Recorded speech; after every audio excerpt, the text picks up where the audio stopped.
आज हम लोग चर्चा करेंगे, जैसा कि आप जानते हो पिछले जो हम लोगों ने वीडियो बनाया उसमें हम लोगों ने उपसर्ग और प्रत्यय पे चर्चा की। आज हम उसका तीसरा जो प्रकरण है वो आपका संधि है, उस पर हम चर्चा करेंगे और चौथा प्रकरण जो होगा वो समास पर होगा। आज संधि की बात करते हैं, क्योंकि सबसे पहले जो संधि शब्द है उसके अर्थ को हम जाने। जैसा कि आप देख रहे हो हमने लिखा है संधि जो है वो सम प्लस धी, दो शब्दों से मिलकर बना है। सम का मतलब होता है समान रूप से और धी माने होता है जुड़ना, यानी जहां पर दो वर्ण समान रूप से जुड़े या दो वर्णों में समान रूप से विकार या परिवर्तन हो, उसी को हम संधि कहते हैं। दूसरा अगर हम बात करें तो संधि में भी कौन सी संधि है, अगर आप कहोगे कि आपसे पूछा जाए कि संधि में संधि बताओ, तो संधि में आपका व्यंजन संधि है, सम धी, ये आपकी व्यंजन संधि है। और अगर यहाँ पे लिखा है विच्छेद, विच्छेद का मतलब अलग करने की, दोनों शब्दों को अलग करने की जो प्रक्रिया है उसे हम विच्छेद कहते हैं।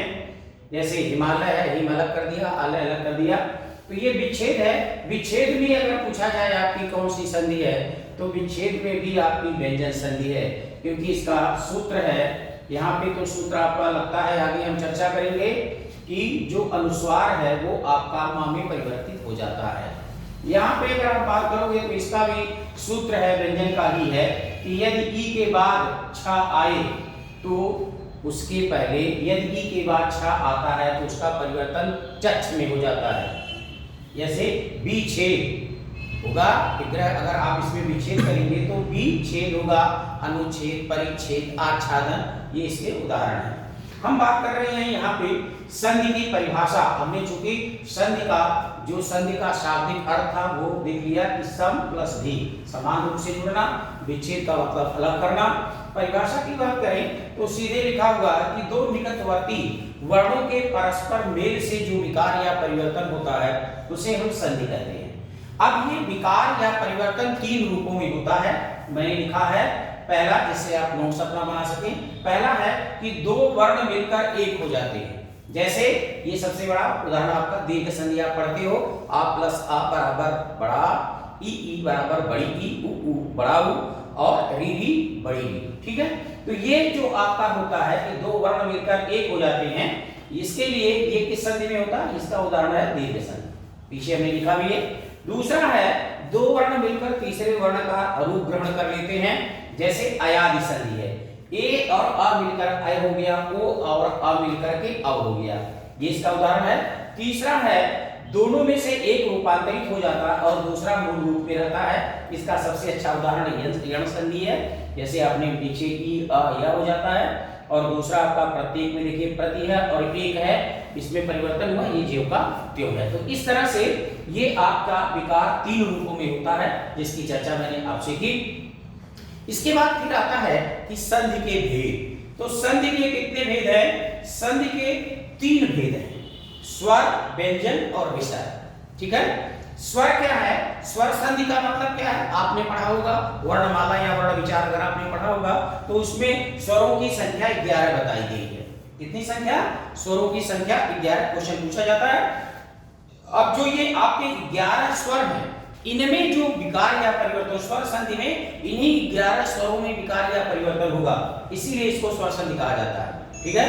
और दूसरा आपका आया व्यंजन। व्यंजन की अगर बात की जाए तो व्यंजन क्या है? व्यंजन में आपके स्वर और व्यंजन, यानी व्यंजन प्लस स्वर और व्यंजन प्लस व्यंजन, दोनों में विकार होता है, इसको व्यंजन संधि कहते हैं। और अगर विसर्ग की बात करें तो विसर्ग में विकार होता है, जो परिवर्तन होता है उसको विसर्ग संधि कहते हैं। अब स्वर संधियों की अगर बात की जाए तो जो स्वर संधियां हैं उनके 5 पार्ट हैं, दीर्घ, गुण, वृद्धि, यण और अयाद। और जब संस्कृत में आप जाएंगे तो 7-8 पार्ट इसके हो जाते हैं, लेकिन हिंदी में इसके 5 ही पार्ट हैं। एक आपका दीर्घ है, गुण है, वृद्धि है, यण है और अयादि है। अब यहाँ पर अगर हम चर्चा करें कि स्वर संधि, जैसे स्वर संधि की बात करें, एक एक संधियों की चर्चा हम कर रहे हैं। जैसे आपका दीर्घ है या गुण या वृद्धि या यण या इसकी या अयाद की, तो यहाँ पे हम आगे इसकी चूंकि विस्तार में चर्चा करेंगे, लेकिन यहाँ पे जैसे स्वर संधि की अगर बात करें, इन 500 संधियों में आप देखोगे इसको स्वर संधि क्यों कहा जाता है? तो उदाहरण के लिए आप देखें, जैसे दीर्घ संधि है। अगर आप दीर्घ संधि की बात करोगे तो दीर्घ संधि में आप देखोगे कि स्वरों में ही विकार हो रहा है। जैसे आपने कहा यहाँ पे, मान लीजिए आपने कहा हिमालय, अब यहां पे आप देखोगे हिम प्लस आलय। अब यहां देखो आ और आ, ये दोनों मिलकर के हो गए आ। ठीक है, आगे चर्चा हम करेंगे। तो देखिए ये दोनों क्या हैं? दोनों स्वर हैं। अब दूसरी संधि इसकी है गुण संधि।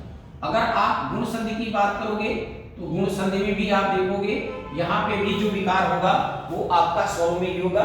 जैसे आपने कहा सुरेंद्र, यहां पे आप देखिए सुर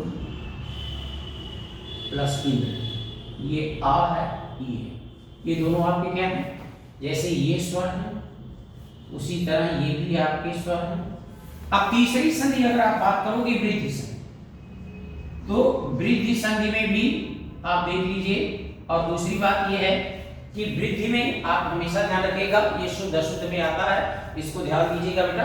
अगर आप वृद्धि ऐसे लिखी हो और वृद्धि ऐसे लिखी हो, पूछे किसमें शुद्ध अशुद्ध बताइए, तो मानक हिंदी में ये शुद्ध है ये अशुद्ध है। लिखने को आप दोनों लिख सकते हो, लेकिन जब शुद्ध अशुद्ध की बात आएगी, मानकीकरण की बात आएगी, तो ये आपका शुद्ध माना जाएगा। उसकी चर्चा आगे जब कभी भाषा विज्ञान की करेंगे तो उसमें करेंगे। ये आपका हो गया वृद्धि संधि की। अगर बात करें तो यहाँ पे भी आप देख लीजिए वृद्धि में क्या है। जैसे आपने कहा परोपकार,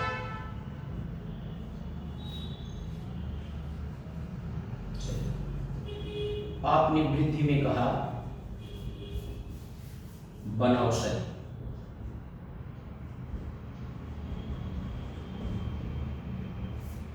तो हो गया यानी कि आ और ये क्या है? ये स्वर। ठीक, फिर चौथी संधि आपकी आती है यहां पे भी आप देखेंगे, जैसे आपने कहा अभ्यास, तो यहां पे भी देखिए अभी,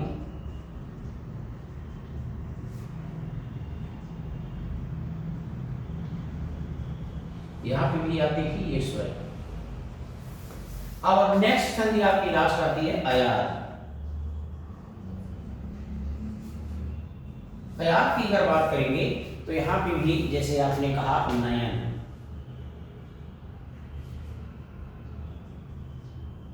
ये हो गया नी,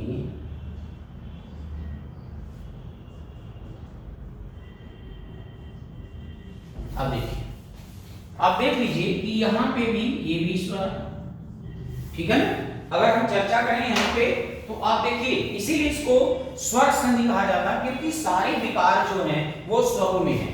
अगर आप इसकी बात करोगे तो ये भी देखिए स्वर है, यहां पे आप आओगे ये भी स्वर है, यहां पे आप आओगे ये भी स्वर है, यहां पे आप आओगे ये भी स्वर है, और यहां पे आप आओगे तो ये भी स्वर है। इसलिए, और ये क्या है, मैंने आपको बताया कि स्वरों की संख्या जब मानी जाती है तो स्वर आपके जो 11 स्वर हैं, कितने स्वर हैं? 11। इन्हीं 11 स्वरों में जो विकार होगा उसी को हम स्वर संधि कहते हैं, उसी को हम स्वर संधि कहेंगे। व्यंजन की बात करें तो व्यंजन में दोनों प्रक्रियाएं होती हैं, स्वर भी है और व्यंजन भी है। जैसे एक उदाहरण आपका आता है, इसमें व्यंजन में वागीश, अगर आपने कहा वागीश, तो अब आप देखिए यहाँ पे वा प्लस ईश हो जाएगा। अब आप देखिए ये आपका व्यंजन है और ये आपका स्वर है, ठीक है ना। तो व्यंजन और प्लस स्वर यहां पे हो जाएगा, ये व्यंजन प्लस स्वर बराबर व्यंजन संधि। अब बात आई व्यंजन में कौन सी संधि है, तो ये भी व्यंजन, ये भी आपकी कौन सी संधि है? यण संधि है। व्यंजन भी यण संधि का उदाहरण है, व्यंजन, ठीक है ना। तो ये देखिए आपका व्यंजन और स्वर जब मिलते हैं, जो विकार होता है व्यंजन और स्वर में, वहां पे व्यंजन होती है। और दूसरा उदाहरण इसी का है आपका, अगर आप चर्चा करोगे तो एक आपका है जैसे दिग्गज, आता है दिग्गज, यहां पे देखिए ये दिक है प्लस गज है। अब आप देखिए ये का और गा, ये दोनों क्या है? व्यंजन है। ये व्यंजन है और ये क्या है, व्यंजन और स्वर है। तो इस तरह से जहां व्यंजन प्लस व्यंजन बराबर व्यंजन, यानी व्यंजन संधि में आपका व्यंजन के बाद स्वर आता है तो भी व्यंजन है, और व्यंजन व्यंजन आता है तो भी व्यंजन है, और बाकी आपका विसर्ग में जहां परिवर्तन होगा उसे हम विसर्ग संधि कहेंगे। तो इस तरह से आपने देखा कि ये आपकी संधियां हैं, इनकी चर्चा मैं अगले वीडियो में अपने अब जो आगे की मेरी वीडियो होगी उसमें मैं दीर्घ संधि से रिलेटेड ये एक एक संधि में पढ़ाऊंगा, जिसमें उसके जो उदाहरण होंगे पूरा प्रयास रहेगा कि आपके समझ में आए और आपको उससे सबसे ज्यादा, चूंकि आप जिस पर्पज से पढ़ रहे हो वो पर्पज आपका फुलफिल हो, आपको एग्जाम में पूरी तरह से सफलता मिले। इन्हीं शुभकामनाओं के साथ मैं अपनी वाणी को विराम देता हूं और आपके लिए शुभेच्छा प्रकट करता हूं कि आप मेरे वीडियो को, मेरे चैनल को लाइक करेंगे, सब्सक्राइब करेंगे, जिससे मैं मोटिवेट होकर आपके लिए बेहतर से बेहतर आपका वीडियो आपको भेज सकूं। धन्यवाद।